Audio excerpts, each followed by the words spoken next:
So there are a few things to consider. The direction of the clockwise direction causes there to be downwelling in the center. So if you consider this current going east to west, the Ekman transfer deflects the water towards the center of the jar. So there's a buildup, there's a convergence zone in the center of the jar, and with that convergence, there is downwelling in the center of the jar. But perhaps more importantly to consider, there is not upwelling, right? So this downwelling keeps all that nutrient-rich water away from the surface, causing these centers of these jars that are very far away from any continental influence to be very nutrient-poor, warm environments. The other thing to note is the asymmetry of these jars, and that has to do with the deflection of the Coriolis effect. So as this water that's traveling from east to west near the equator is being deflected very little because the Coriolis effect is less strong at the equator, it is less deflected, and the water essentially continues to hit the continent on the western side. On the other side, the water that travels west to east, that's further away from the equator and therefore under stronger Coriolis deflection, is deflected much more strongly. So much of the water never reaches the other side of the ocean basin because long before that time it's already deflected. And this causes this asymmetry within ocean jars.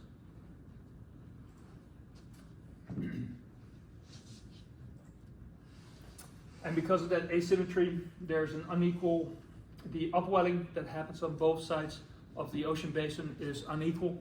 On the western side of the ocean basin, the upwelling of the water that happens there, it's just gyre water, this warm, nutrient-poor gyre water.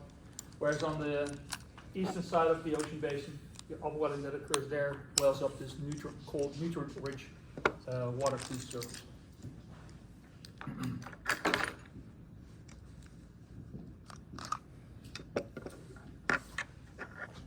A little late maybe, but still, upwelling and downwelling. So generally speaking, you have downwelling at divergence areas, water areas where the water is pushed away from a place, sometimes in one direction when it's near a coastline, or from all different directions, for example at the equator. And at these areas where there's a divergence, the pressure is lower and the water will well up to the surface, as opposed to convergence areas, areas where water is being pushed up either from all directions or because there's a coastline and it's just being forced up against the coastline. Then there's a convergence areas, and with these areas where the water comes together, there's higher pressure, and then there's downwelling.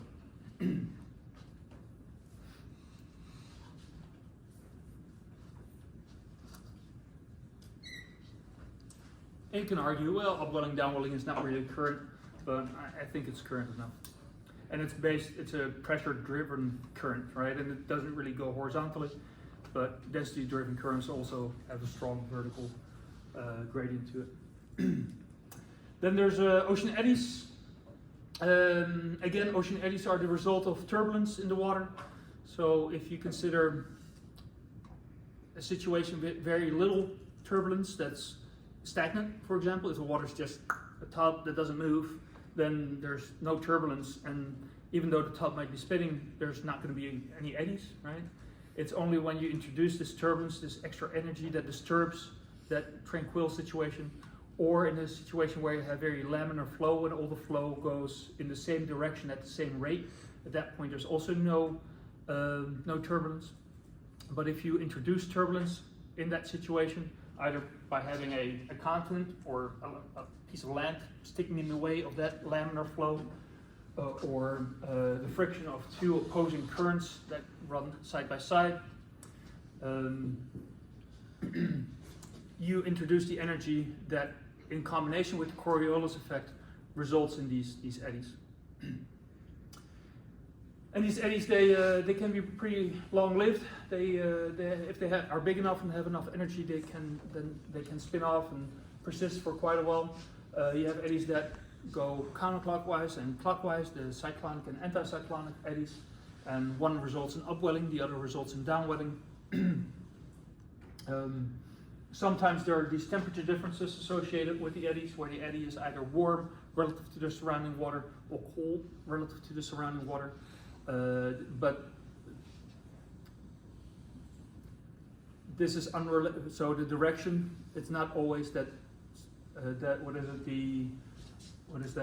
a cyclonic eddy. That cyclonic eddies are always cold. That's not necessarily the case, right? You can have temperature differences in the eddies in the surrounding water. We also see that in the loop current here in the Gulf of Mexico, right? A warm current that goes from the Caribbean into the Gulf of Mexico and then out through the Florida Strait.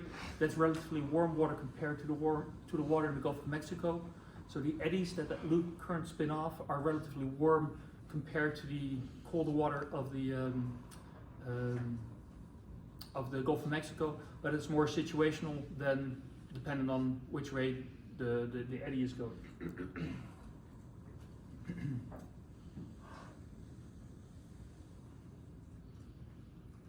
Case in point here, it looks like we have another cyclonic eddy, which is warm relative to the surrounding water, just because it originates from the warmer Indian Ocean currents.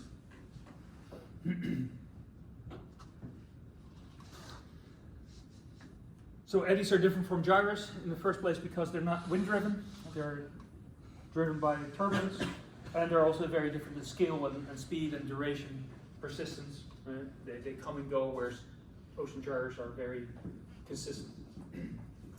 And lastly, the global conveyor belt system. So this is a density-driven current. It takes 1,000 years for one cycle to complete. So the water that sinks in one of the two places where deep water is formed, it will well up to the surface in more diffuse places 1,000 years from now. Whereas ocean gyres are more in terms of years or so, for one of those cycles to complete.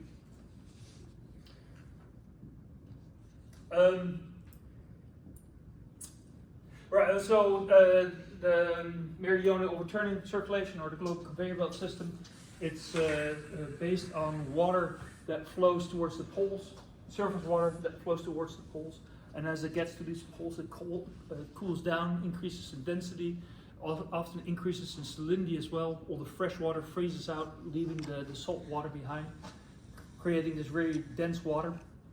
And as this dense water will start to sink to deeper depths, there's very little stratification at the poles to hamper that sinking of the water. And then as it sinks, at deeper depths in the blue arrows, it distributes all around the globe, and at some point it will diffuse back up to, or it will flow back to the surface.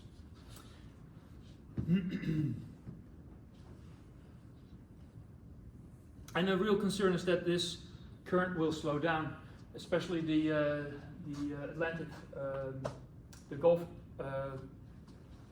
transatlantic Gulf current is projected to slow down because the warming of the poles, making this water, the processes that increase the density of the water become less efficient as the poles warm up. And then as this current slows down, one of the effects is that the higher latitudes receive less warm water from lower latitudes, resulting in a cooling of Northern Europe and Canada and North America. At least that's one scenario.